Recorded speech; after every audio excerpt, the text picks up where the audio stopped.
Plug in and escape. You're listening to Shifter Love. Chapter 1, A Life in the Shadows. Mira, known to the other servants only as the Silent Ghost, moved through the chaos with an unnerving grace. Her black hair, a stark contrast to the silver and gold manes of the palace's inhabitants, was tied back with a rough piece of twine. Her eyes, a startling shade of sapphire blue, were always cast downward, fixed on the grimy flagstones she was perpetually scrubbing. She was 20 years old but felt ancient, worn down by a life of silence. A fire, a lifetime ago when she was 12, had stolen her village, her family, and her voice. The memories were a smudge of orange and black, a phantom scream forever trapped in her throat. Since then, the world had treated her as if she were incomplete, a broken thing to be pitied or, more often, ignored. Ghost, more wood for the hearth the head cook, a burly werewolf named Boren, barked without looking at her. Mira nodded, the gesture small and automatic. She slipped out of the kitchen's stifling embrace and into the cool evening air. The twin moons of their world were rising, casting long, skeletal shadows across the courtyard. It was this time, between the clamor of the evening feast and the dead of night. That belonged to her. Her small feet made no sound on the cobblestones as she bypassed the woodpile. Instead, she slipped toward the forgotten part of the palace, the crumbling west wing with its overgrown gardens and deep, dark cellars. Hidden beneath a thicket of thorns was a rusted iron grate with a practiced tug. She lifted it, revealing a set of steep stone stairs descending into blackness. The air that rose to meet her was cold and smelled of damp earth and something else, something wild and achingly lonely. She descended, clutching a bundle wrapped in cloth. At the bottom, in a cell barely large enough for a man to lie down, he was waiting. Kai. He was a whisper of a man, all sharp angles and hollow cheeks, his body a canvas of old scars. The most prominent was a thick, brutal scar circling his neck, a permanent reminder of the iron collar he'd once worn. His gray eyes, the color of a stormy sky, flickered open as she approached. "You came," he rasped, his voice a dry rustle of leaves. Mira knelt and unwrapped the bundle, revealing a hunk of fresh bread and 2 roasted chicken legs she had pilfered from the kitchens. She set it down before him. He stared at the food, then back at her. "Why do you keep doing this, Mira? I'm not worth saving." She shook her head, a fierce, stubborn motion. From her pocket, she pulled a small, crudely carved object, a wolf's claw, whittled from a piece of dark wood. She had spent weeks on it, sanding it smooth with a rough stone until it felt like silk. She pressed it into his hand. He looked down at the simple gift, his calloused fingers tracing its shape. A strange softness entered his gaze. "I was once a royal guard," he said, his voice barely audible. "Sworn to protect the Alpha and his line. Now, I'm just a cursed thing they keep locked away in the dark." He met her eyes, his own filled with a piercing intensity.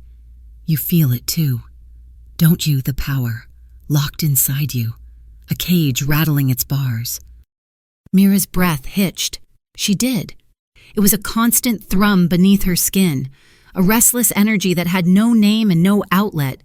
She gave a single, slow nod. He closed his hand around the wooden claw. They fear what they can't control. Remember that. She stayed with him until the moons were high, a silent vigil in the darkness. As she finally prepared to leave, a sense of dread washed over her, cold and sudden. She paused at the top of the stairs, looking back down into the gloom where Kai was just a silhouette. He was already watching her, as if he felt it too. When she climbed out and replaced the grate, the night was no longer peaceful. It was watching. She could feel unseen eyes on her back as she hurried across the courtyard, the sound of her own frantic heartbeat loud in the silence. Chapter 2, The Capture and the Confrontation. She almost made it to the servants' entrance. The shadow that detached itself from the wall was impossibly fast, A hand, hard as iron, clamped down on her arm. Mira cried out, but no sound came, only a strangled puff of air. Well, look what the cat dragged in, a cruel voice sneered. She was spun around to face Grim, the captain of the Royal Guard. He was a mountain of a man, his muscles straining against his black leather uniform. His eyes were like chips of obsidian, cold and devoid of any light. He held her in a grip that felt like it could crush bone. "Been visiting your little pet in the dungeon. Ghost," he snarled, his lips curling back to reveal elongated canines. He gave her a rough shake. "Feeding a traitor is a crime punishable by death." Panic, sharp and blinding, clawed at her. She struggled, trying to pull away, but he was immovable. She tried to gesture, to form signs with her free hand to explain, but he simply laughed, a harsh, ugly sound. He backhanded her across the face. The impact sent a burst of stars across her vision, and she tasted the coppery tang of blood. "No more games," Grim grunted, dragging her back toward the main hall. The palace was still awake. Nobles, draped in silks and velvets, paused in their conversations to stare as she was hauled through the grand corridors like a captured animal. Their whispers followed her, sharp as knives, the silent servant. What did she do, treason? I heard. Her humiliation was a physical thing, a hot flush that burned from her cheeks to her chest. She was dragged into the throne room. The vast chamber was lit by hundreds of candles, their flames dancing in a light breeze from the high, arched windows. And, on the throne, carved from the heart of a petrified weirwood, sat him. Prince Vance. He was the alpha heir, the future ruler of Shadowfen, to Mira. He had always been a distant, terrifying figure. His hair was the color of spun gold, a stark, brilliant contrast to the dark tapestries that hung on the walls. His face was a masterpiece of harsh, beautiful angles, as if carved from marble by a god with a merciless hand. But it was his eyes that held the true power. They were the color of rubies, of fresh blood, and they glowed with an unnerving inner light. They missed nothing. Right now, they were fixed on her. "My prince," Grim said, forcing Mira to her knees before the dais. The impact sent a jarring shock up her spine. "We caught her. She's been consorting with the prisoner. Kai, feeding him, aiding a known traitor." A low murmur rippled through the assembled court. Vance did not move. His expression was one of bored indifference, but his eyes were sharp, analytical. He leaned forward slightly, his chin resting on his fist. The silence stretched, thick and heavy. "You know the penalty for aiding a condemned man," Vance said. His voice was not loud, but it resonated through the chamber, a low, smooth timbre that sent an involuntary shiver down Mira's spine. It was a voice accustomed to absolute obedience. Mira could only bow her head, her dark hair falling forward to hide her face. Her heart hammered against her ribs, a frantic bird trapped in a cage. "Look at me," he commanded. Slowly, reluctantly, she lifted her head. Her sapphire eyes met his ruby gaze. For a split second, something flickered in his expression, a flicker of surprise, of recognition. He sniffed the air almost imperceptibly. His mask of indifference slammed back into place. "Take her to the courtyard," he ordered, his voice as cold as a winter wind. "She will be bound and made to watch. She will witness the traitor's execution at dawn. A lesson must be made." Grim grinned, a predator's smile, and her, my prince. Vance's gaze lingered on Mira's face, a long, searching look that felt like it was peeling back the layers of her soul.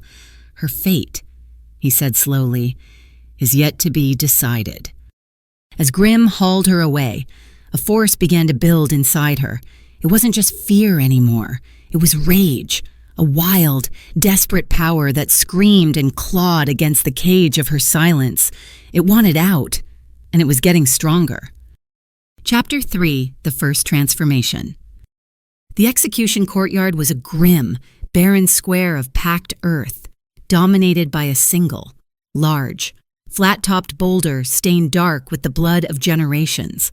Mira was tied to a wooden post, her wrists bound with thick golden cords that seemed to mock her lowly station. The pre-dawn air was bitingly cold, and a pale, sickly light was beginning to seep over the eastern wall. The court had assembled to watch, a gallery of hungry eyes and cruel smiles. Prince Vance stood at the forefront, his arms crossed over his broad chest. His golden hair seemed to capture the dawn's first light, but his face was a mask of stone. Then they brought out Kai. He was a ruin of a man, barely able to walk. His clothes were in tatters, and fresh blood dripped from a dozen new cuts. But as they dragged him toward the block, he lifted his head and his eyes found Mira's. There was no fear in them, only a sad, quiet resignation and a silent apology. Grim shoved Kai's head down onto the stone, his knee planted firmly in the middle of his back. He drew a massive, wicked-looking axe. "Let this be a warning," Vance's voice boomed across the courtyard. "Treason is a disease, and we will cut it out." He looked directly at Mira, his red eyes seeming to burn into hers. A strange scent was wafting from her. He realized, faint, but unmistakable, rain-soaked earth and starlight. A scent he hadn't encountered since he was a child, a scent spoken of only in forbidden legends. Starvale. A whisper in the back of his mind, but they were all destroyed. Grim raised the axe. The polished steel caught the light, a deadly silver crescent against the pale sky. Something inside Mira snapped. The silent scream in her throat became a physical force, an explosion of pure, untamed energy. It wasn't a sound, it was a shockwave.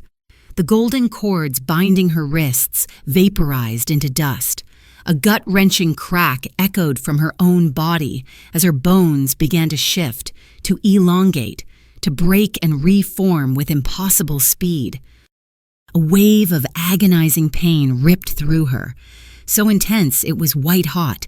She fell to her knees, her body contorting. Her simple servant's dress tore apart as her form swelled, her skin stretching and sprouting a coat of thick, midnight black fur.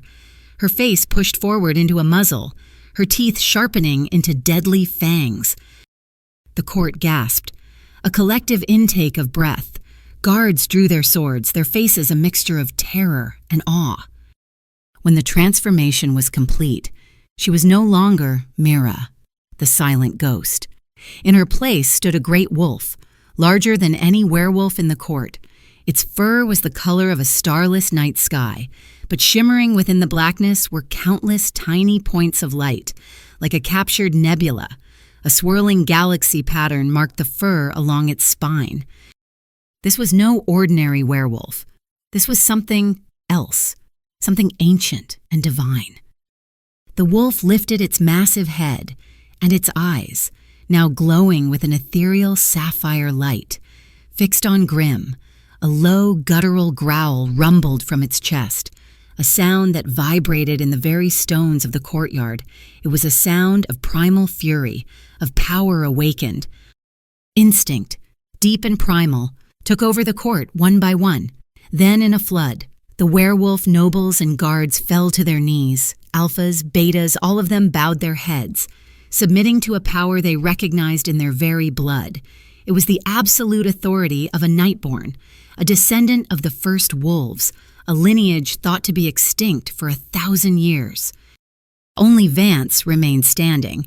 He stared, his ruby eyes wide with disbelief and a dawning, terrifying understanding. He lowered his head, not in submission, but in a gesture of stunned reverence. A high-ranking elder from the council, his face pale with fear, hissed to his neighbor, "Kill it now, before it remembers who it is and what we did to its family." The wolf's ears swiveled, catching the whisper. Its glowing eyes narrowed. "No one!" Vance's voice cut through the air, sharp and commanding, snapping everyone to attention. "No one touches her." He took a hesitant step forward, his hand outstretched. The great wolf watched him, a low rumble still vibrating in its chest. All thoughts of executing Kai were forgotten.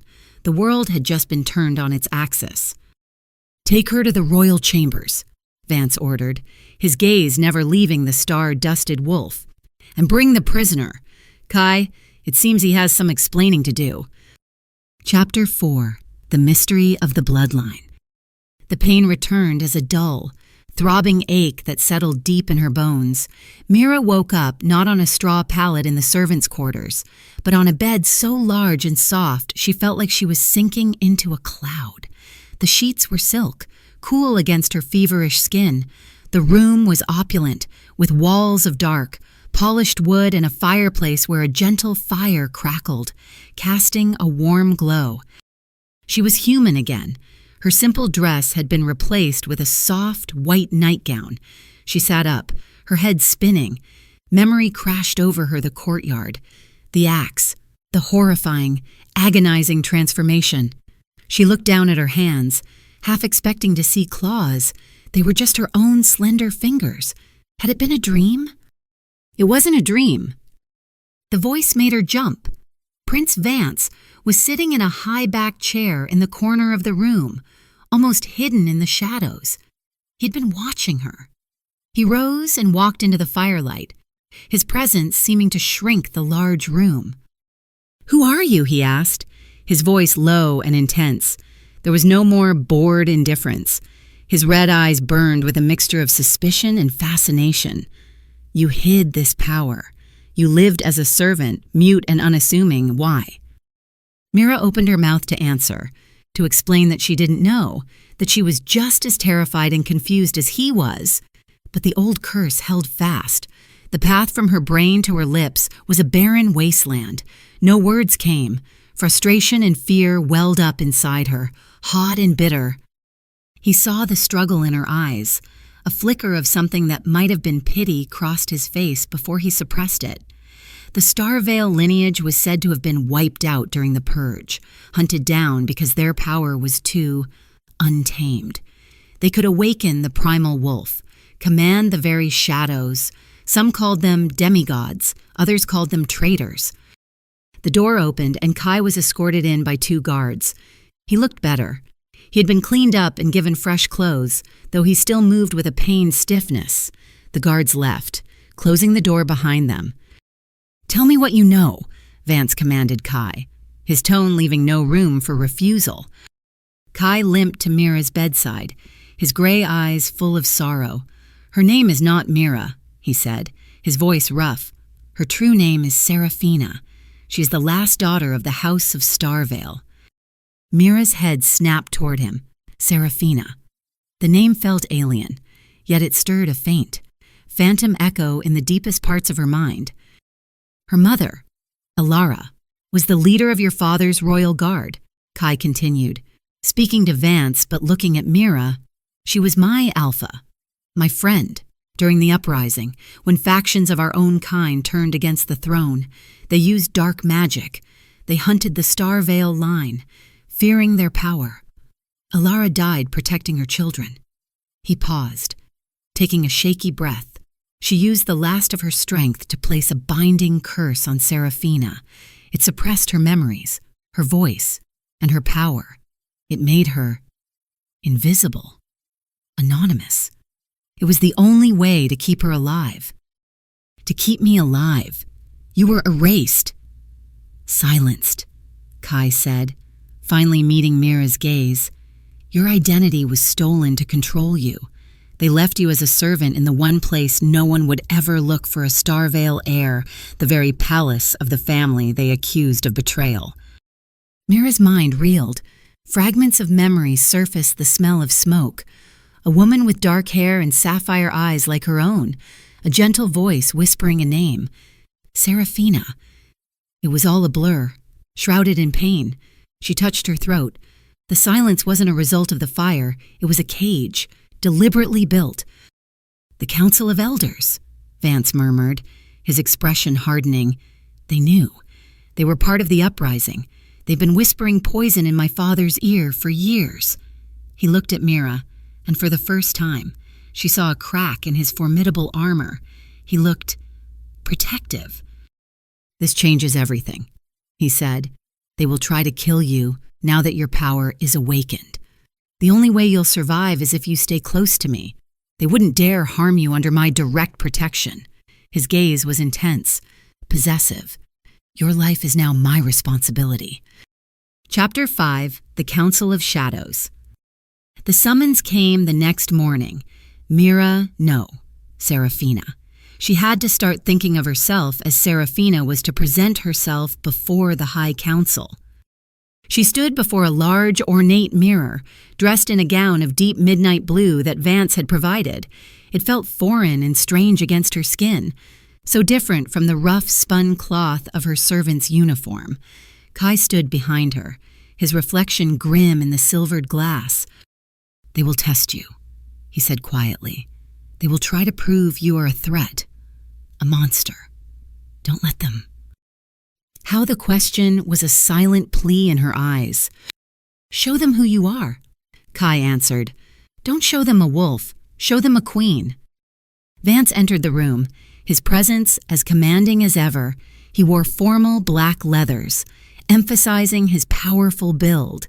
His eyes scanned her from head to toe, and a spark of approval lit their ruby depths. "Are you ready?" he asked. His voice was softer than she'd ever heard it. She gave a hesitant nod. The council chamber was a cavernous, circular room deep beneath the palace. It was cold and damp, with a single beam of light from a high grate illuminating the central stone floor.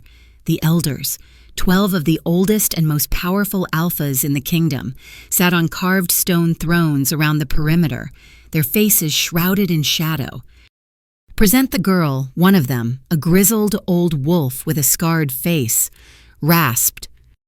Serafina walked into the center of the light, Vance at her side. The eyes of the elders were like a physical weight, pressing down on her. "We are told you carry the blood of the Star Veil," the scarred elder said, his voice dripping with disdain. "A tainted bloodline, a bloodline of monsters. Prove to us that you are not here to destroy us. Show us your form." It was a trap. If she showed them the raging, primal beast from the courtyard, they would use it as proof to have her executed. She could feel their malice, a cold, cloying presence in the air. She closed her eyes, trying to remember Kai's words. Show them a queen. She didn't want the pain, the rage, the loss of control. She focused inward, not on the fury, but on the quiet thrum of power that had always been there. She didn't fight it. She welcomed it. The transformation this time was different. It wasn't an explosion of agony. It was a smooth, controlled flow of power. Her bones shifted with a quiet series of clicks, her form melting and reshaping with an eerie grace. When it was done, she stood before them not as a monster, but as a creature of breathtaking majesty. She was the same great wolf, her fur a field of stars, but she was not snarling. She stood with a regal stillness, her head held high. Her sapphire eyes were not wild with rage. They were calm, intelligent, and impossibly ancient. And on her forehead, glowing with a soft, silver light, was a symbol, a crescent moon cradling a single star, the mark of the Nightborn, the symbol of the true rulers, the ones who walk the line between the physical world and the world of spirits. A wave of shock rippled through the elders.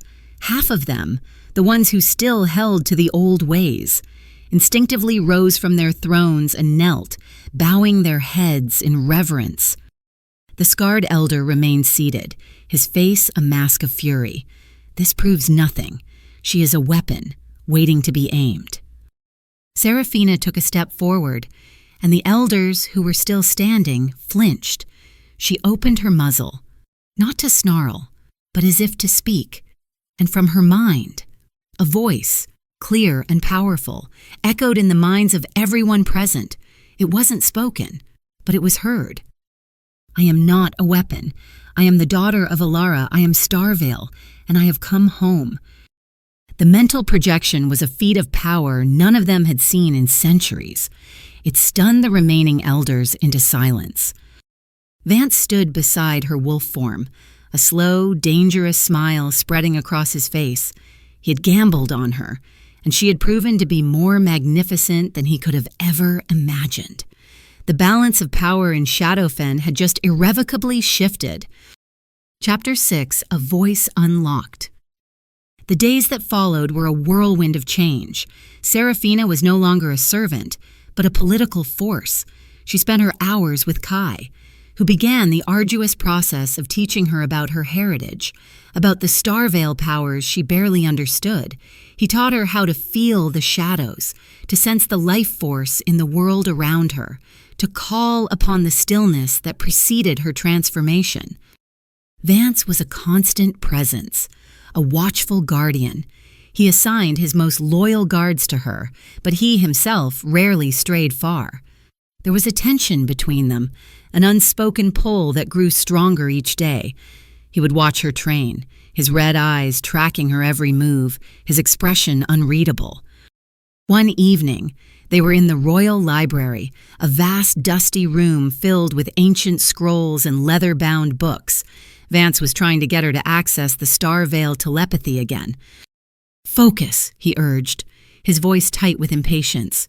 "Reach out with your mind. Tell me what you're thinking." Seraphina tried. She closed her eyes, concentrating on the power inside her, but her mind was a jumble of fear and frustration. The silent curse still felt like a physical barrier in her throat, a knot of old magic she couldn't untangle.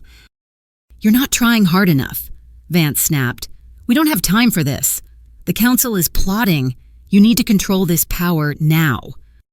Something inside her flared, not the primal rage of the wolf, but a hot spark of human indignation. He was pushing her, treating her like a tool, a weapon to be sharpened.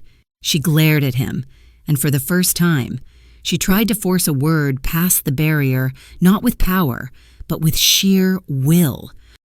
She opened her mouth, and a sound came out. It was a raw, croaking noise, ugly and strained, but it was a sound. No. The word was a shock.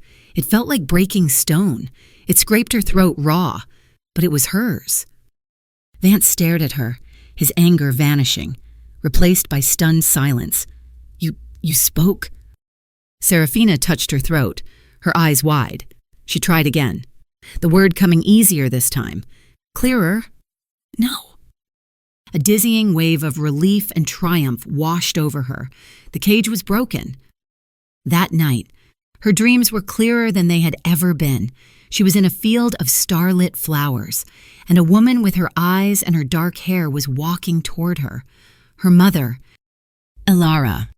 "Seraphina," the woman in the dream said, her voice like wind chimes.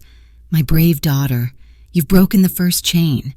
But the one who forged it is still here, hiding in the shadows." She woke with a gasp, the name clear in her mind. Seraphina. Her name.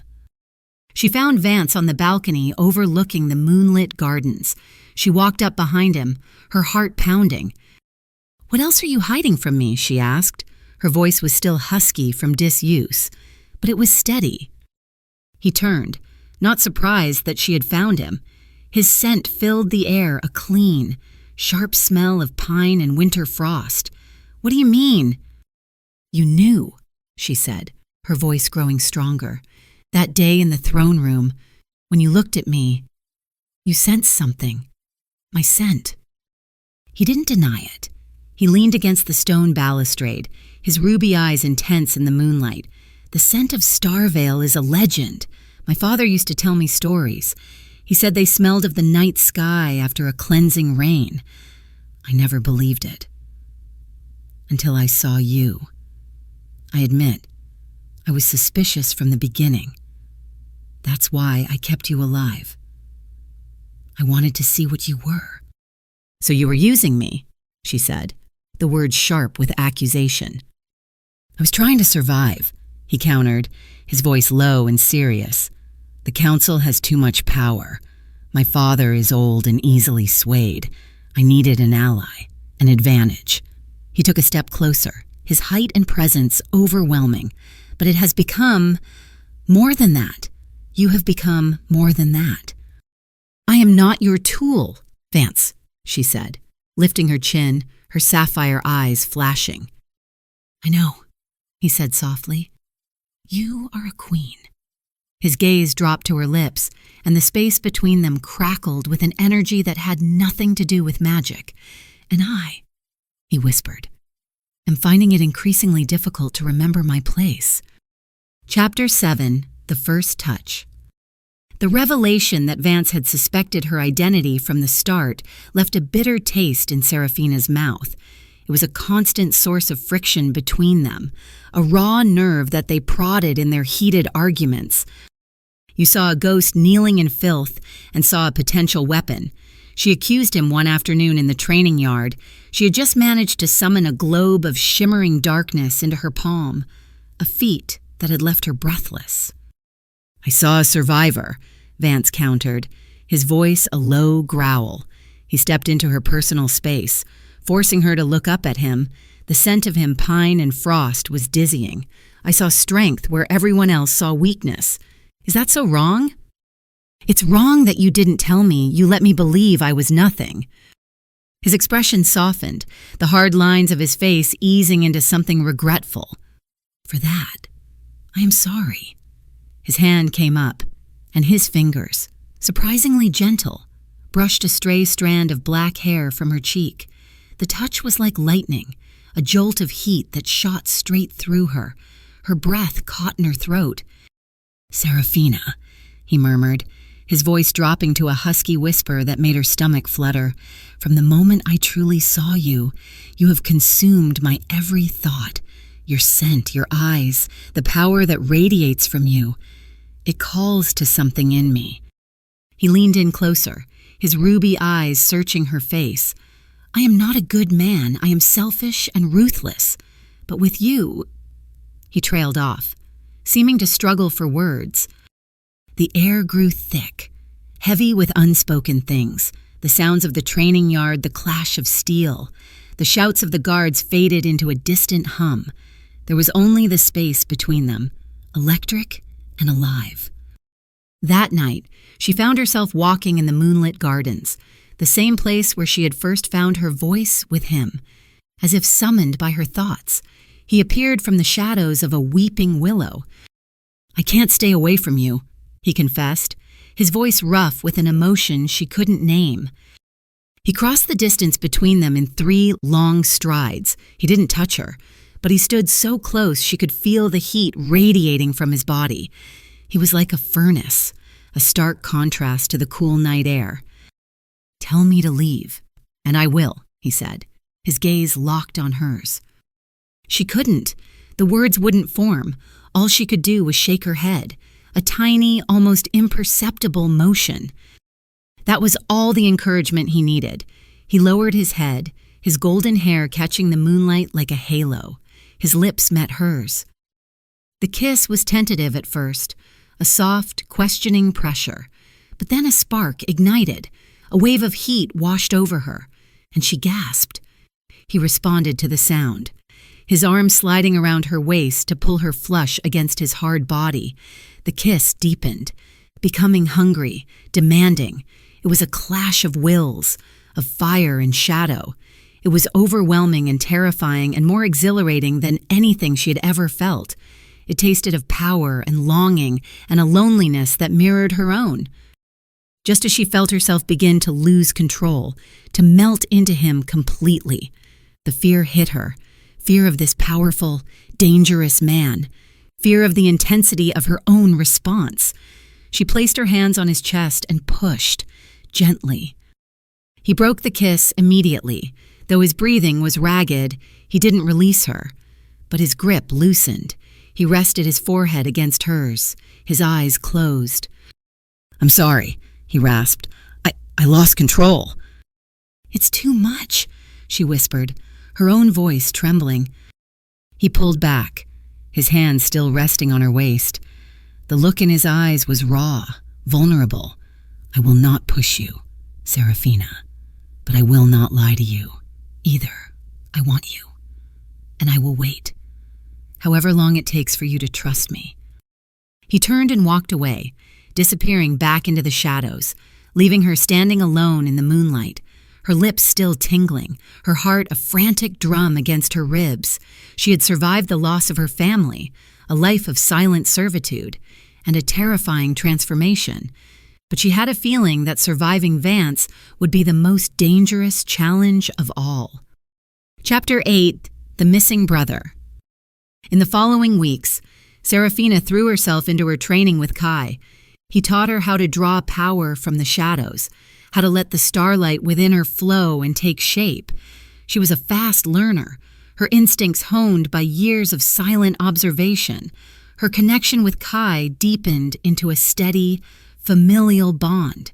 He was her protector, her teacher, the only living link to a past she couldn't remember.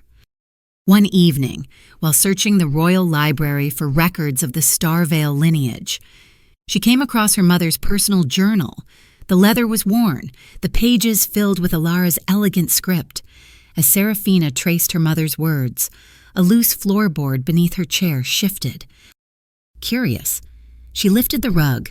A small iron ring was set into the wood. With a grunt of effort, she pulled it open, revealing a hidden stairwell, much like the one that led to Kai's cell. A cold draft, smelling of dust and forgotten things, wafted up. Guided by an instinct she didn't understand, she lit a lantern and descended.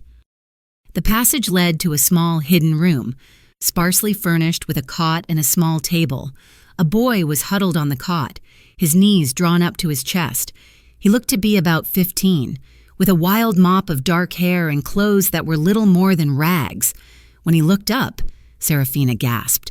His eyes were the color of liquid gold, and they shone with an unnatural light in the darkness. "Who are you?" she asked, her voice soft.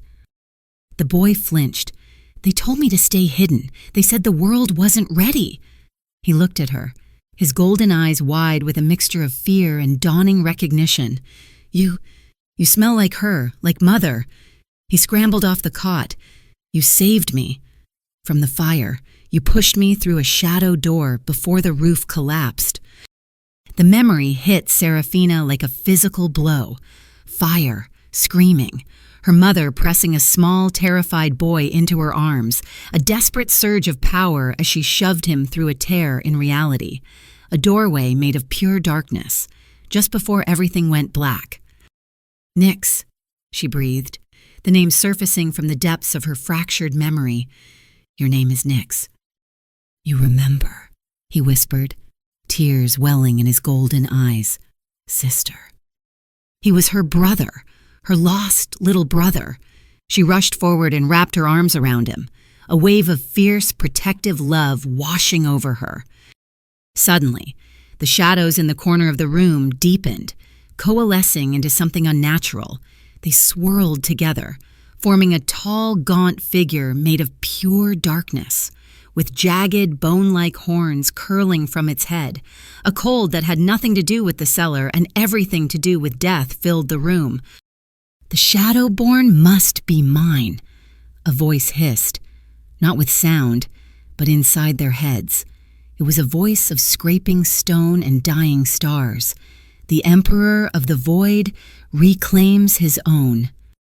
The creature of shadow lunged for Nyx. Without a second thought, Serafina moved. The transformation was instantaneous, a fluid shift from girl to wolf. The nebula on her back flared with brilliant light. She threw herself in front of Nyx, meeting the shadow creature with a snarl that shook the foundations of the hidden room. Claws of starlight met tendrils of pure void. The battle was brief but violent, a chaotic storm of light and dark. Serafina tore through the creature's form, dissipating it back into harmless shadows. She shifted back to her human form, panting, her heart pounding. She turned to Nyx, who was staring at her, his golden eyes wide with awe. "You're like me," he whispered, holding out a hand. A small, harmless wisp of shadow danced above his palm. "They called me a Shadowborn, a creature of darkness." "No," Serafina said, taking his hand. "You are my brother, and no one is ever taking you from me again." The Void Emperor had revealed himself. The threat was no longer just a political squabble with the council. It was a cosmic battle for her brother's soul. Chapter 9. The Temple of Starlight. Vance and Kai were stunned by Nyx's appearance. Kai, in particular, was overcome with guilt. "I should have known," he muttered, pacing the room. Alara always spoke of a hidden sanctuary, a place to protect him. I thought it was just a story. Nyx, though frightened, possessed a wisdom beyond his years. "He will come for me again," he said, his golden eyes fixed on Seraphina. "The Emperor. He is tied to the curse that silenced you. His power grows in this kingdom." Seraphina's mother's journal held the answer. It spoke of a place of power for their bloodline, the Temple of Starlight, hidden deep in the whispering woods, a place where the veil between worlds was thin. It was a place of healing and of sealing. "It's where your mother fought him last," Kai explained, his finger tracing a map in the journal. "She sealed him there, but it cost her everything. The seal must be weakening." They had to go. Vance insisted on accompanying them, bringing a small contingent of his most trusted guards. The journey into the whispering woods was eerie. The ancient trees seemed to watch them, their branches twisting into grotesque shapes. The temple wasn't a building, but a natural amphitheater of glowing, crystalline rock, open to the sky. In the center stood a single, ancient weirwood tree whose leaves shimmered with a silver light. The air hummed with a dormant power. As they stepped into the clearing, a translucent figure appeared before them, shimmering like a heat haze. It was a woman with dark hair and sapphire eyes. It was Alara. "Mother," Seraphina breathed. "You have come," Alara's voice echoed, not in their ears, but in their hearts. "My children, you have found each other." Her spectral gaze fell on Nyx. "The Emperor of the Void covets your power, my son. The power of a Shadowborn is not evil. It is balance. He seeks to corrupt it, to turn you into his vessel." The air suddenly grew cold, the light from the crystals dimming. The shadows at the edge of the clearing began to churn and boil. "The seal has broken," Alara warned. "He is here." The Void Emperor materialized, no longer a mere wisp of shadow, but a fully formed being of terrifying might. He was a towering figure of swirling darkness, his horned head thrown back in a silent, triumphant laugh. Tendrils of void snaked out from his body, poisoning the very ground they touched, causing the glowing crystals to crack and blacken. Vance and his guards formed a protective circle around Seraphina and Nyx, their swords drawn. "We'll hold him," Vance yelled. But this was not a fight that could be won with steel. "Seraphina, the temple amplifies your power," her mother's spirit urged. "You are the starlight. He is the void. You are his opposite, his end." Seraphina looked at Nyx, who was trembling but resolute. She took his hand. "Together," she whispered. She closed her eyes and reached for the power inside her. But this time, she didn't just draw on her own strength. She drew on the humming energy of the temple itself. Light, pure and blinding, exploded from her. She transformed not into the wolf, but into a humanoid figure of pure, solidified starlight, her hair a river of constellations, her eyes twin blue suns. Nyx, holding her hand, felt his own power respond. The shadows he commanded were no longer wild and chaotic, but focused, a shield of controlled darkness that deflected the Emperor's attacks. It was a maelstrom of light and darkness, creation and uncreation. Seraphina lunged forward, a blade of pure light forming in her hand, and plunged it into the Void Emperor's chest. A deafening shriek that was the sound of a dying universe echoed through the woods.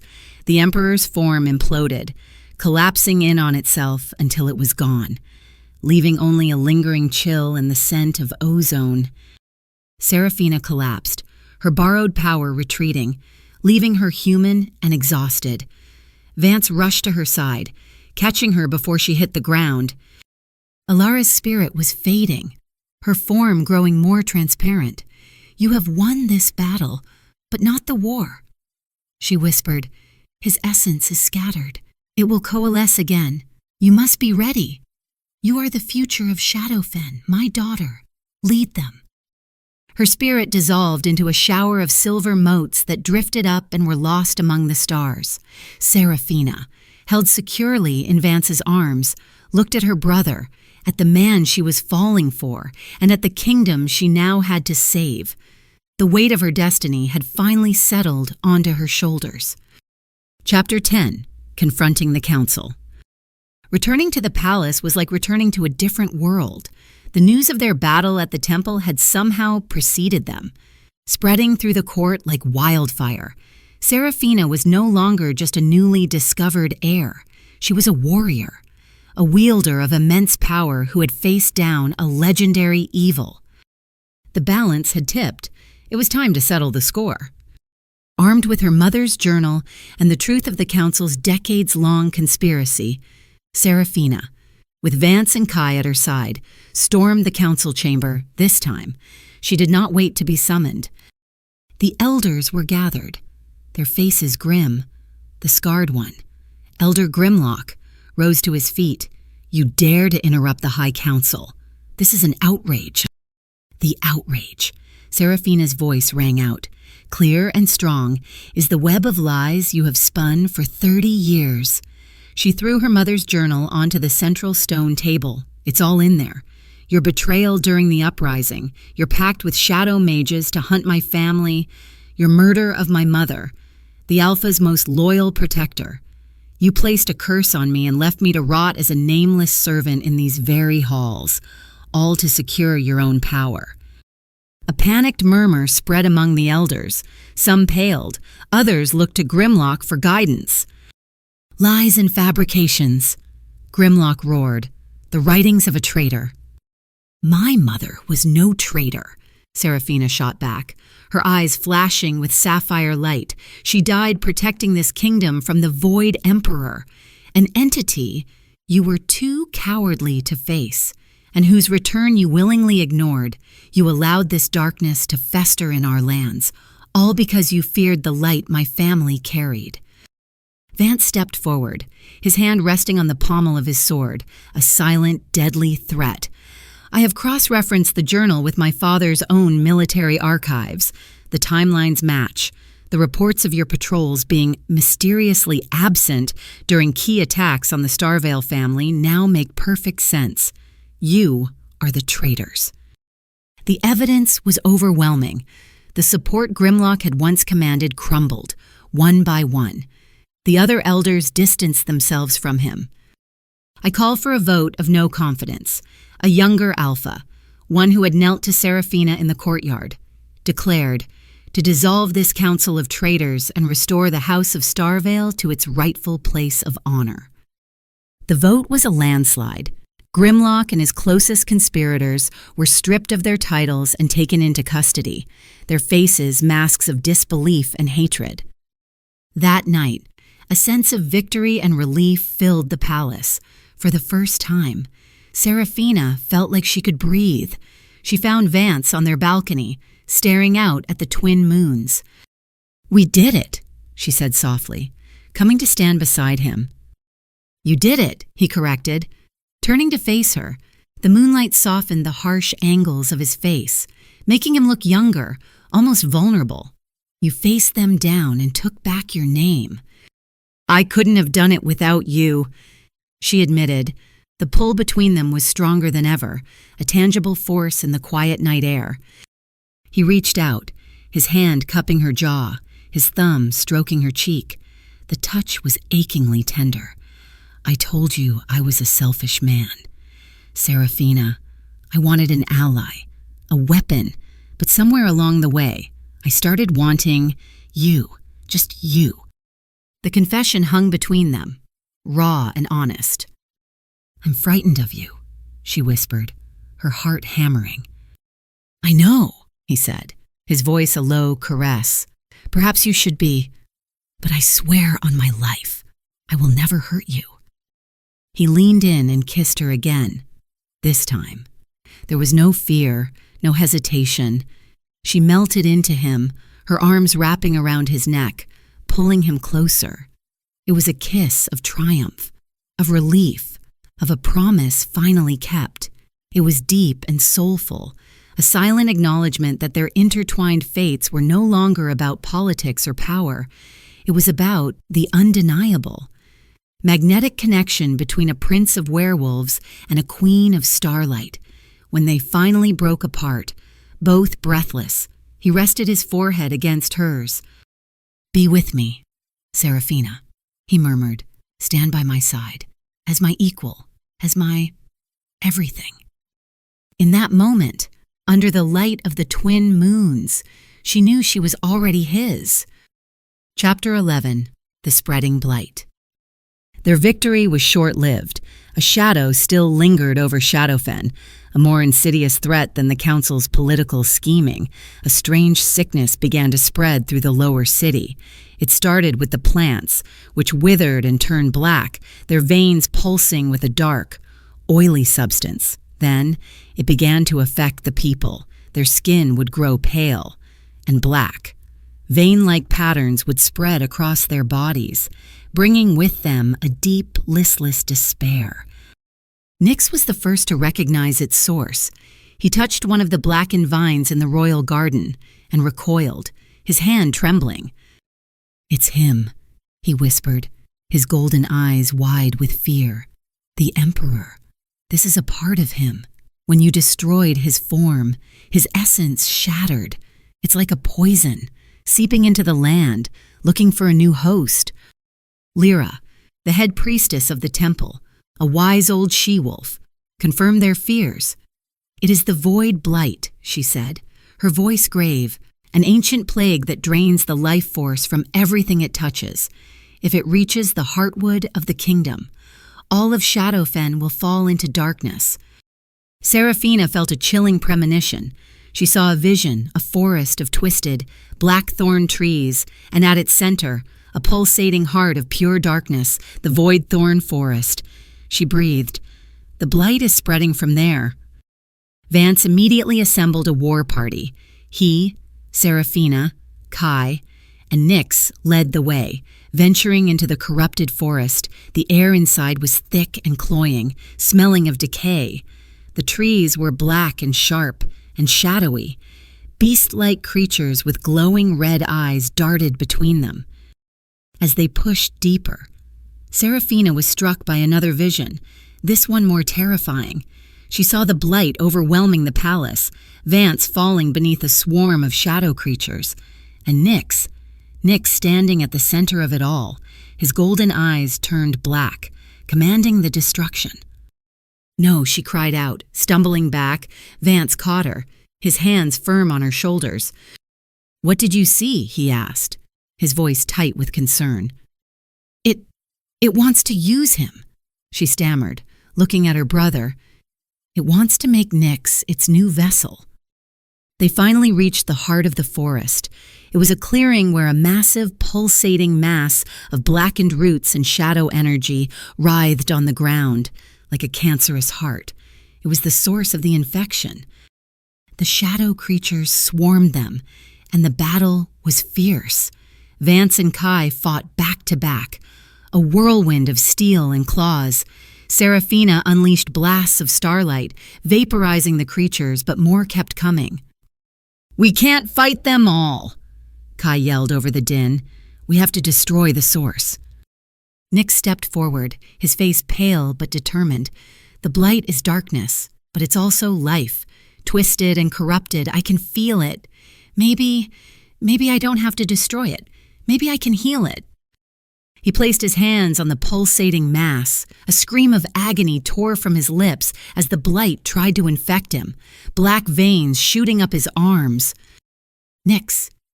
"No," Serafina screamed, reaching for him. But then, a brilliant golden light erupted from Nyx's chest. It flowed down his arms and into the dark heart.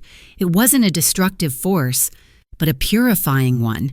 The writhing shadows shrieked as the golden light spread, turning the black roots to ash and restoring the poisoned soil.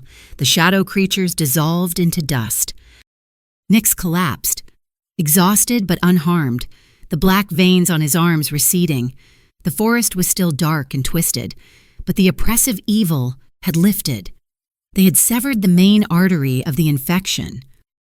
But as they looked at the purified ground, a chilling realization dawned on them.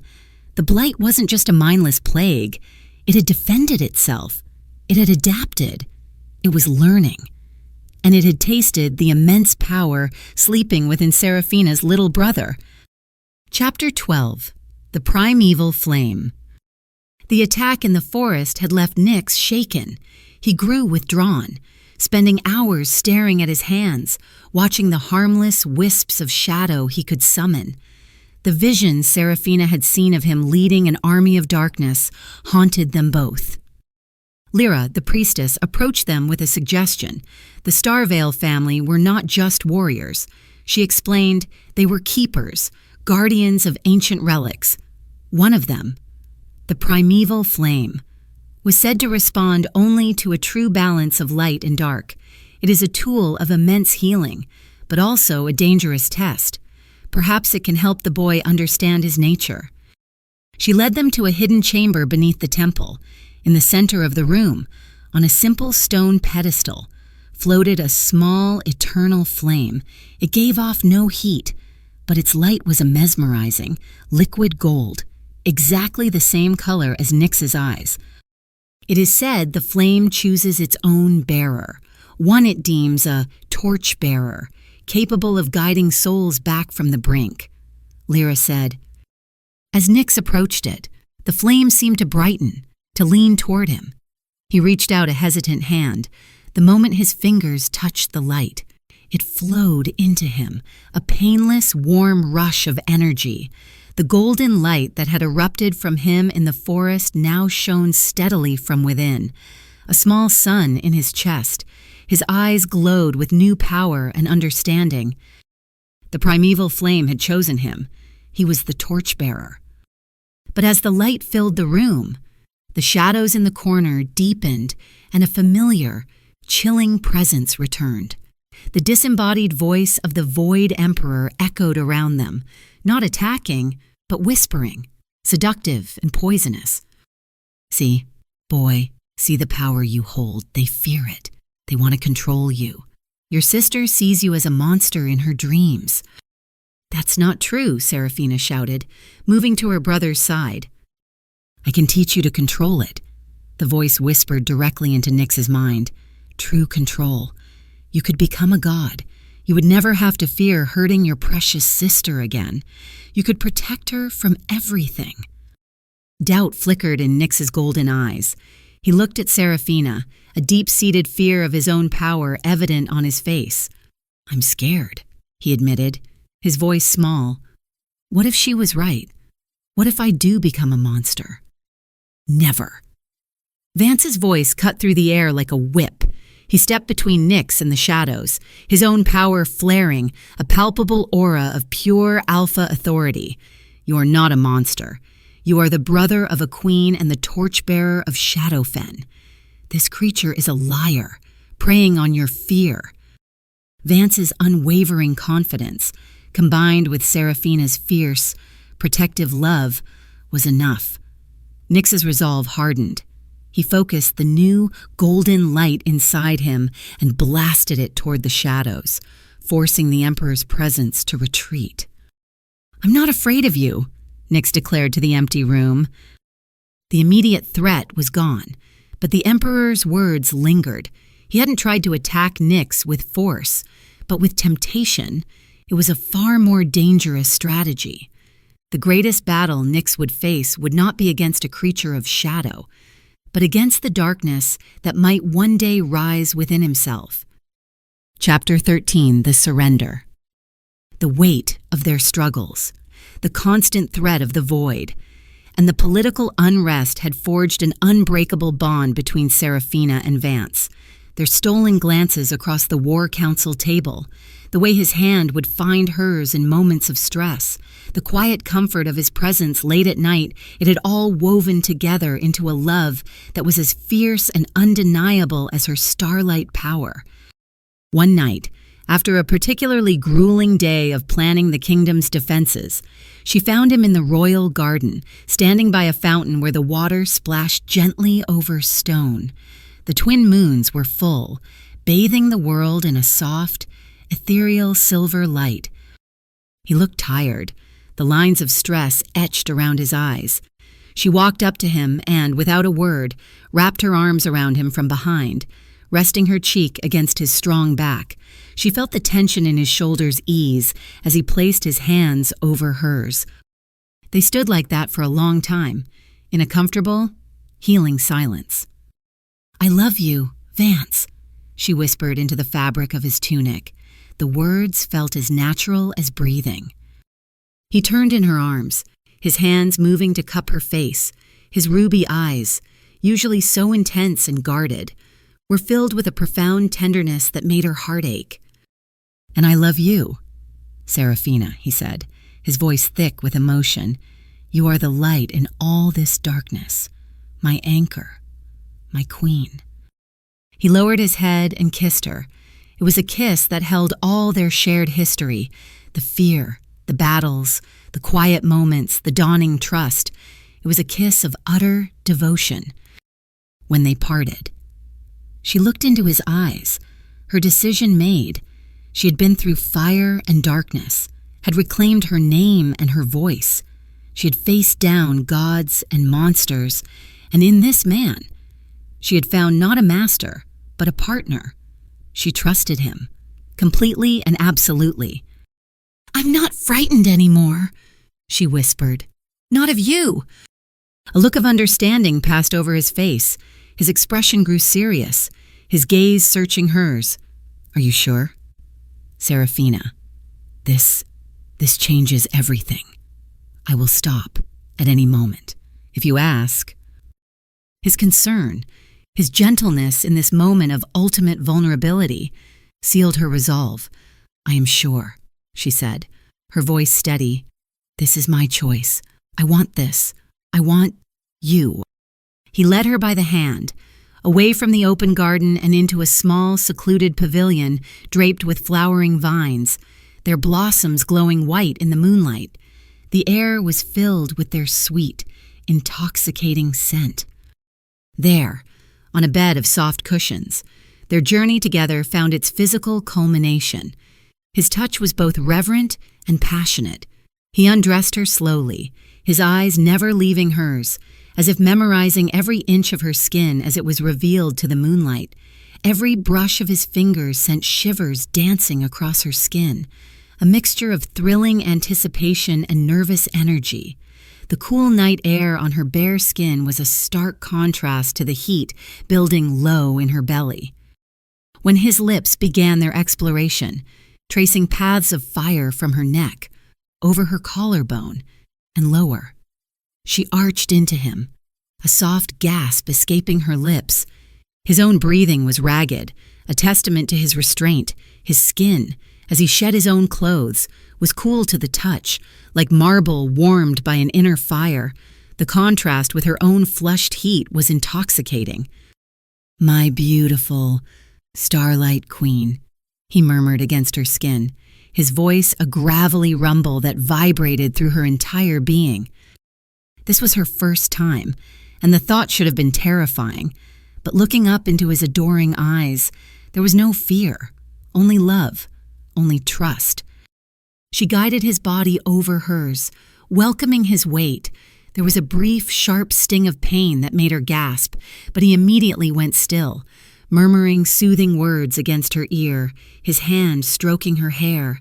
He waited, his concern for her comfort overriding his own burning need, and when she gave a small nod, a silent permission to continue, he began to move.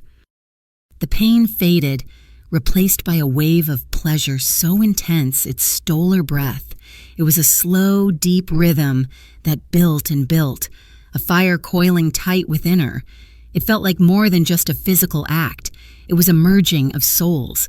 She felt his power, his primal alpha strength, and he felt hers, a dormant starlight that began to awaken and swirl around them.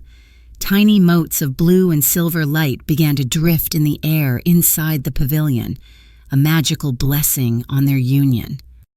She clung to him, her nails digging into the powerful muscles of his back, meeting his rhythm, rising with him toward an impossibly high peak. The release was a shattering explosion of sensation, a silent scream of pure ecstasy that sent a pulse of light radiating out from their joined bodies. Her power and his, light and shadow, love and passion, all crashing together in one perfect, transcendent moment. Afterward, they lay tangled in each other's arms, their bodies slick with sweat, their breathing slowly returning to normal. Vance held her close, his lips pressed to her temple. "You are a part of my soul now, Seraphina," he whispered, his voice filled with awe. She felt it too. A new, deeper connection had been forged between them and within her. Her star-veiled power felt different, stronger, calmer. As if a missing piece had finally been slotted into place. They were no longer just two individuals fighting a common enemy. They were one. Chapter 14, Nyx's Temptation. The intimacy she now shared with Vance became a source of strength for Seraphina, a quiet harbor in the storm. But as their bond deepened, Nyx grew more troubled. The Void Emperor's temptations had not ceased. They came to him now in his dreams. He saw nightmares of his power flaring out of control, of the golden flame within him turning black and consuming everything he loved. He saw Seraphina's horrified face as he became the monster from her vision. The voice of the Emperor was always there, a serpent in his ear, whispering that this was his destiny, that the only way to control the darkness was to embrace it fully. One morning, Nyx came to Seraphina, his golden eyes clouded with exhaustion and fear. "I can't sleep," he confessed. "He shows me terrible things. He says I'm going to hurt you." Seraphina's heart broke for him. She took him to the temple, to the chamber of the primeval flame. "The flame chose you for a reason. Nyx, it's not just a weapon, it's a light. It can show you the truth." She placed her hands on his shoulders. "Let me help you. Let my starlight mix with your flame. Let's see the future together." Trusting her, Nyx closed his eyes and focused on the golden light within him. Seraphina focused on her own power, now more stable and potent since she had joined with Vance. Their energies intertwined. Visions flooded their minds. They saw two paths stretching before them. On one path, Nyx gave in to his fear. He embraced the void, becoming a godlike being of shadow. His golden eyes turned to black pits. He stood on a throne of bone in a ruined shadowfen, powerful, absolute, and utterly alone. Seraphina lay broken at his feet. But then they saw the other path. On this one, Nyx fought back. He accepted the shadow within him not as a curse, but as a part of the whole. Balanced by the golden flame, the vision showed him standing beside Seraphina and Vance, his light not destroying the darkness, but purifying it, healing the blighted land, mending the broken people. He wasn't a king of ashes, but a guardian of life. He was surrounded by love, not by fear. The vision faded, leaving them both breathless. Tears streamed down Nyx's face. "I see it now," he whispered. "He shows me power, but you show me hope. You show me family." He looked at her, his golden eyes clear and resolute for the first time in weeks. "I'm not his puppet. I am a torchbearer. I choose the second path. I choose you." He had made his choice. He would not be a vessel for the void, but a beacon against it. The Emperor's greatest weapon, Nyx's own fear, had just been taken from him. Chapter 15, The First Assault. The Emperor, having failed to corrupt Nyx from within, changed his tactics. He turned to those who were already steeped in fear and fanaticism. The Flamebound. They were an ancient, extremist cult of werewolves who worshipped the destructive aspect of fire. They believed the primeval flame was a tool for cosmic purification, that it needed to be unleashed to burn the world clean and start anew.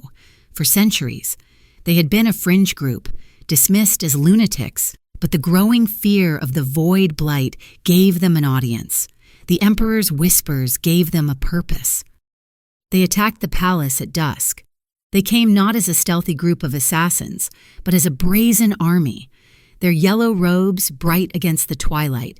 They rode strange, beast-like creatures made of solidified smoke and ember, and their eyes burned with a fanatical fervor. Their leader, a tall, gaunt wolf with a branded face, stood before the palace gates. "We have come for the torchbearer," he bellowed, his voice magically amplified. "The world is sick. The flame must be unleashed. The vessel must be sacrificed to begin the great cleansing." Alarms blared. Vance, Seraphina, and the royal guard rushed to the battlements.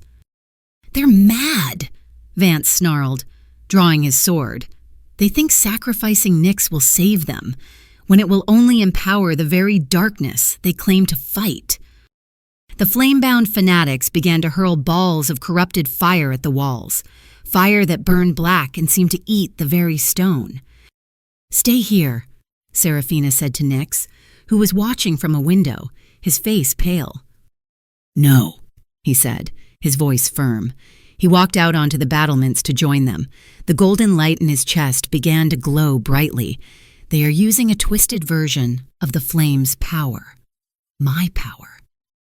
He raised his hands as another volley of black fireballs flew toward them. He didn't create a shield. Instead, he reached out with his own power. The fireballs stopped in midair, wobbled, and then their color began to change. The corrupted blackness was burned away, replaced by pure golden light. With a flick of his wrists, Nyx sent the purified flames hurtling back at the cultists. The golden fire didn't burn them, it passed through them, and where it touched, the red glow of fanaticism in their eyes dimmed, replaced by confusion. Their smoke beasts dissolved into harmless vapor. The flame-bound leader stared in disbelief. He's controlling the fire. He has mastered the flame. His army, their fanatical rage doused by Nyx's purifying light, began to falter. While the battle raged at the gates, Kai was moving through the palace's secondary corridors, hunting a different kind of enemy. He had seen a familiar figure slipping away from the command center just before the attack.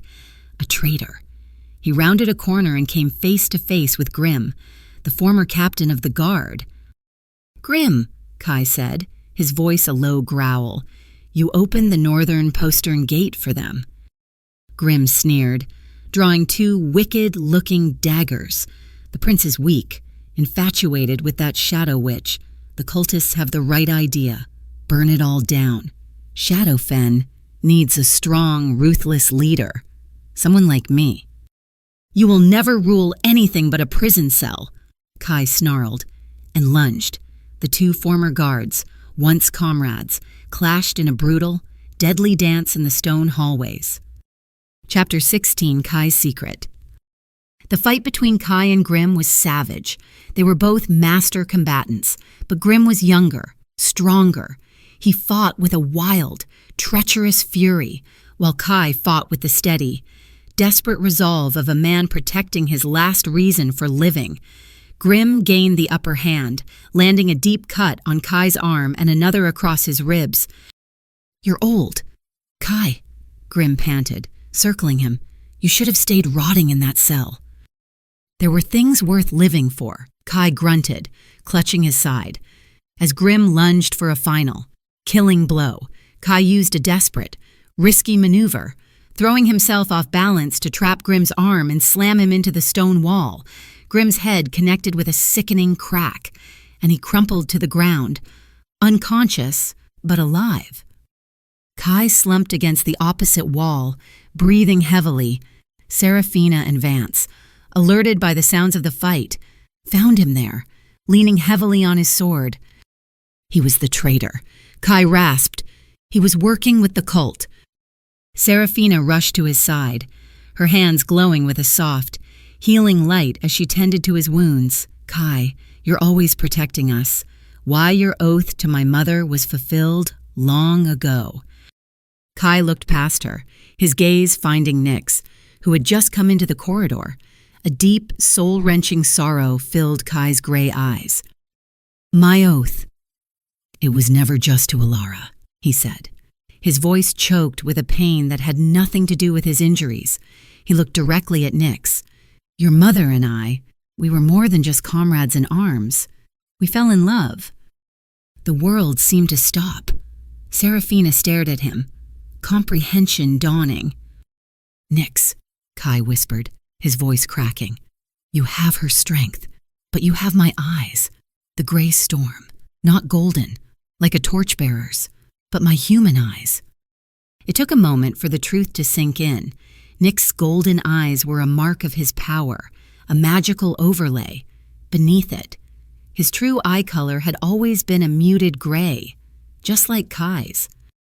My boy, Kai choked out, a single tear tracing a path through the grime on his cheek.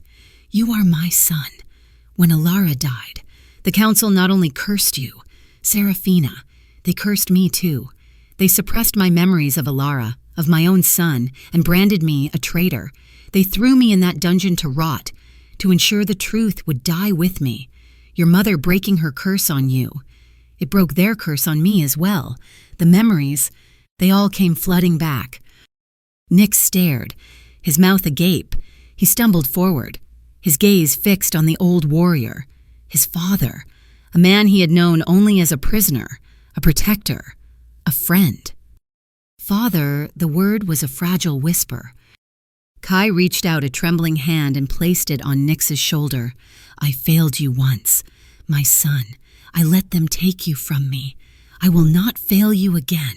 I will spend the rest of my life making it up to you. The reunion of a father and son, lost to each other for 15 years, was a moment of profound, heartbreaking beauty in the midst of war and darkness.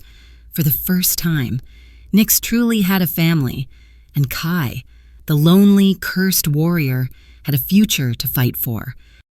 Chapter 17, The Battle Beneath. The failed assault by the Flamebound was a diversion. While the palace's attention was on the gates, the Void Blight had continued its silent, cancerous spread underground, following the veins of silver in the mountain. Lyra, the priestess, discovered its new focal point, a network of ancient catacombs directly beneath the royal cemetery, converging on an old, forgotten shrine to a death god. It's clever, Vance said. Studying the maps, the shrine is a place of immense dark energy. It's using it as an incubator.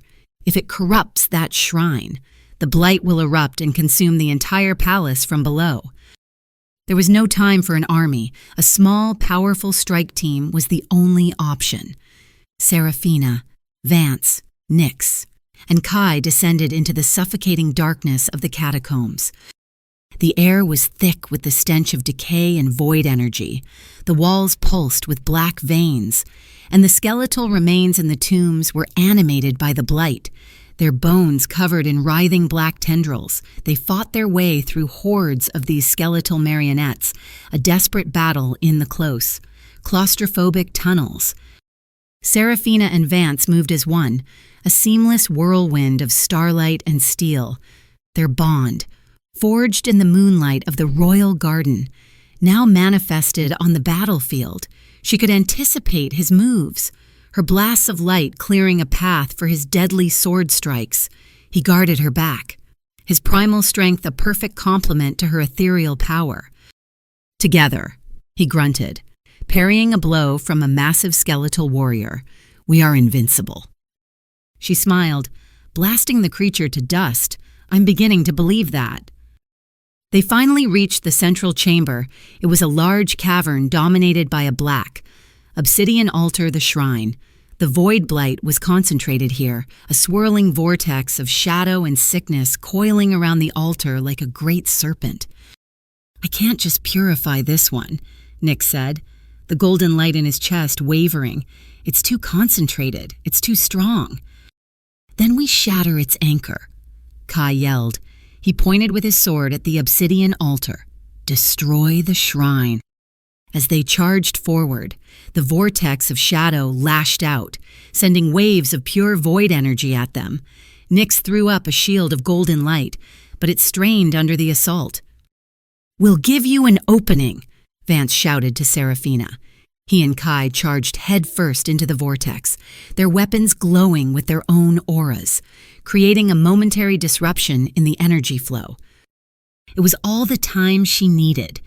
Seraphina focused all her power, not into a blast, but into a single, focused point of searingly bright light. She transformed into her star veil form, a being of pure constellation, and flew toward the altar. She struck it with the force of a falling star. The obsidian altar cracked, then exploded in a shower of black shards.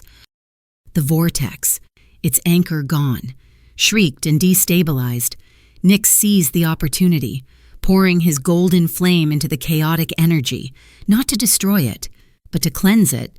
The chamber was flooded with a brilliant, purifying light. When it faded, the blight was gone. The catacombs were just old, dusty stone once more. They had won, but they were all exhausted, their energy reserves dangerously low. And they knew, with a sinking certainty, that this was just another battle.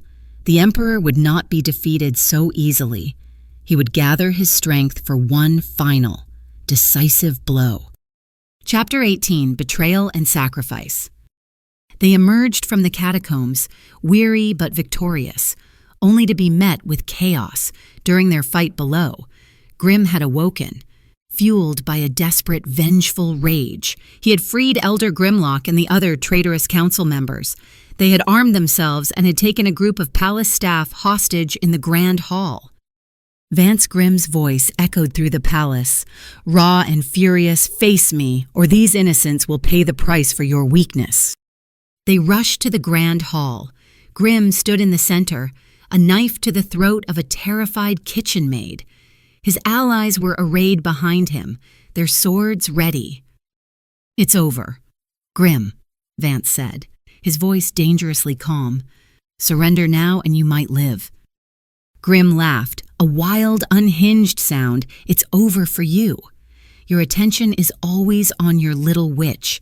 You leave your kingdom vulnerable. I will cleanse it of your weakness."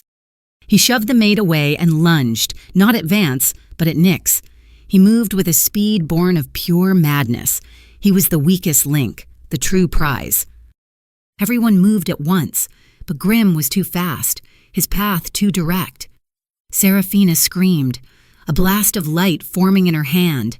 Vance lunged, his sword a silver blur. But Kai was faster. He didn't try to attack Grimm.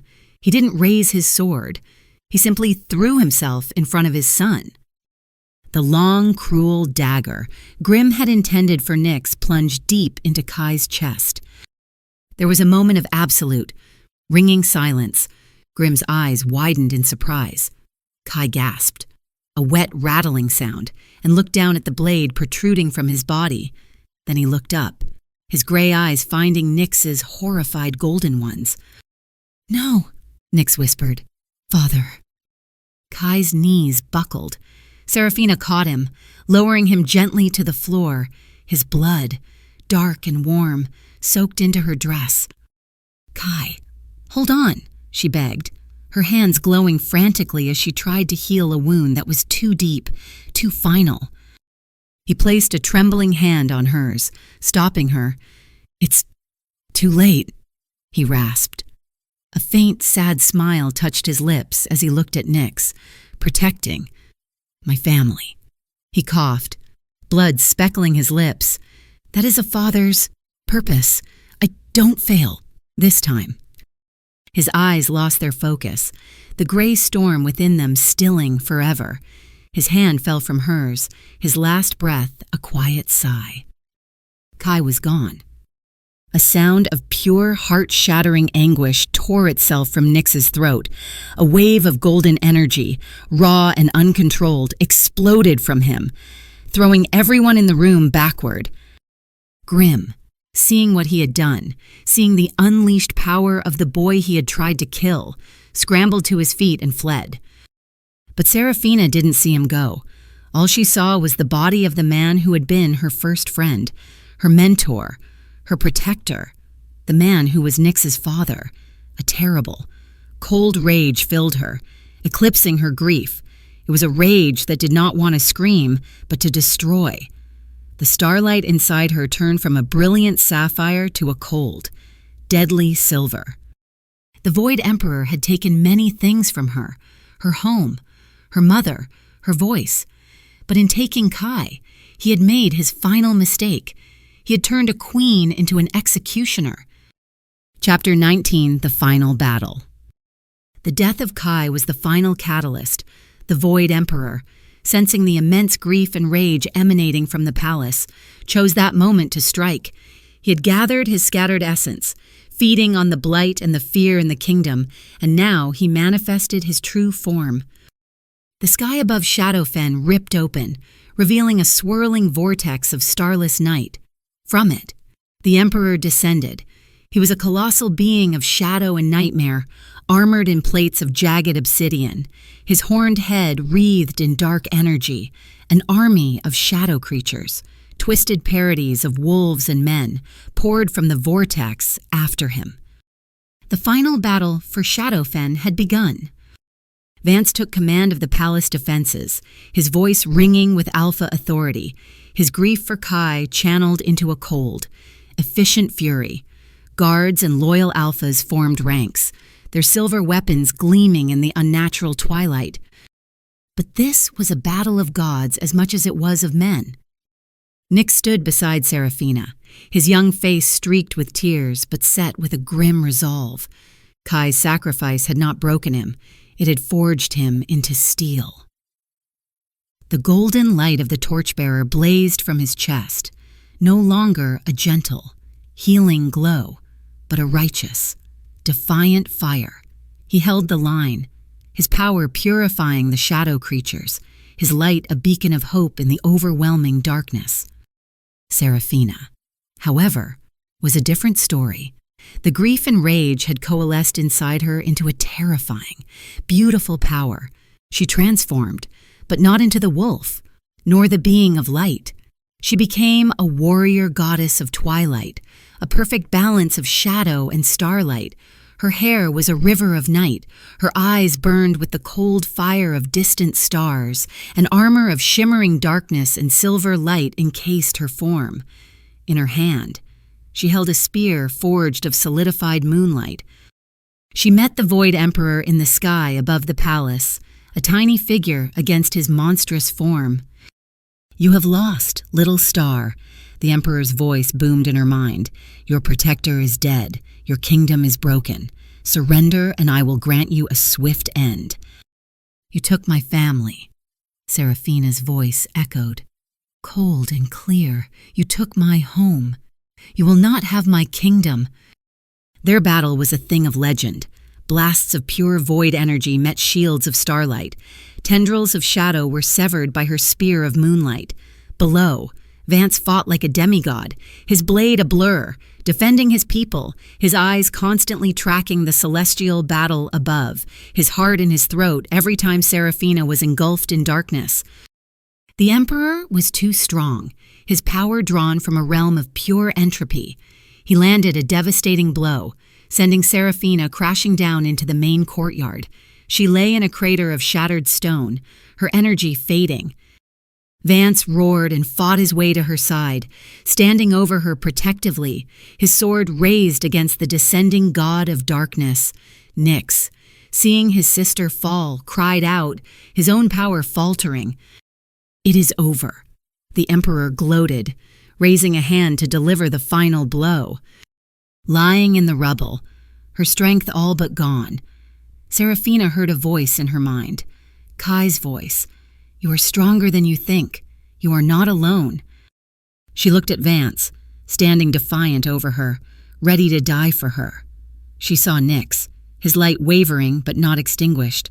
She thought of her mother's sacrifice. They were her family, her strength. She reached out and placed a hand on Vance's leg. He looked down, and she met his gaze, pouring all her love, all her trust into that one look. He nodded, understanding. Nyx saw the exchange, and his own resolve hardened, his flame burning brighter than ever. They were not three separate powers. They were a trinity. Seraphina didn't get up. She laid her palms flat against the stone of the courtyard and closed her eyes. She didn't draw her power inward. She pushed it outward, into the very foundations of the palace, into the ley lines of the earth. She connected her starlight with Vance's primal alpha strength and Nyx's purifying flame. The entire palace began to glow, a massive surge of energy light, life, and raw power erupted from the ground, coalescing into a colossal beam that shot into the sky and struck the Void Emperor dead center. He screamed, a sound of pure agony and disbelief, as the combined power of the Star Veil, the Alpha Line, and the Torchbearer tore him apart from the inside out. His form dissolved, not into shadow but into nothingness, erased. The vortex in the sky sealed itself shut. The shadow army vanished. A gentle, clean rain began to fall, washing the darkness away. In the center of the courtyard, Seraphina, Vance, and Nyx stood together, exhausted, bruised, but alive, victorious. Shadowfen was saved. Chapter 20, Rebirth and the Future.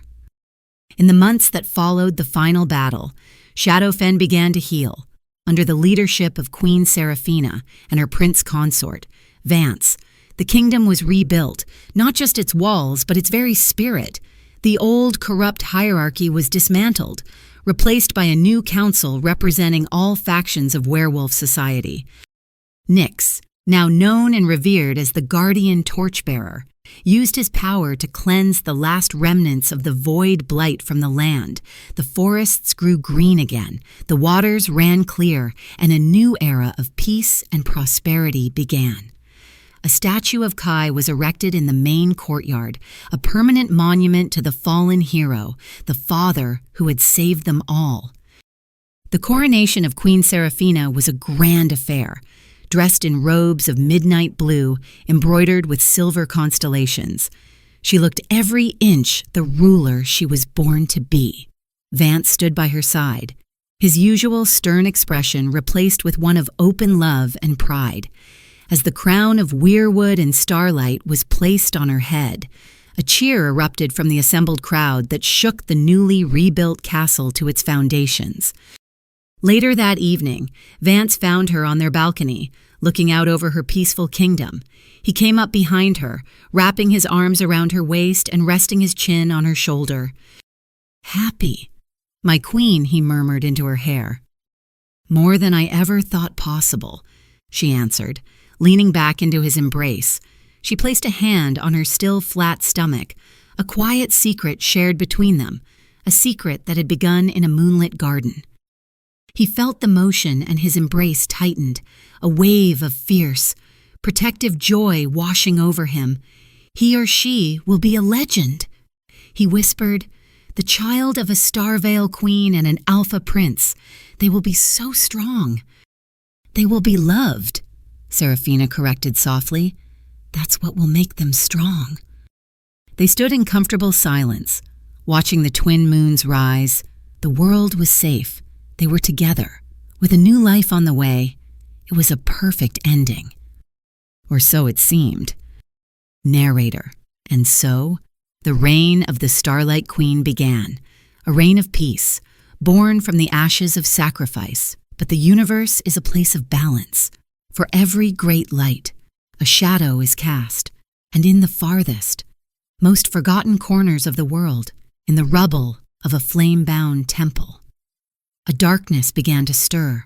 An echo of the void remained, searching for a new voice, a new vessel. The war was over. But the battle for the future was just beginning.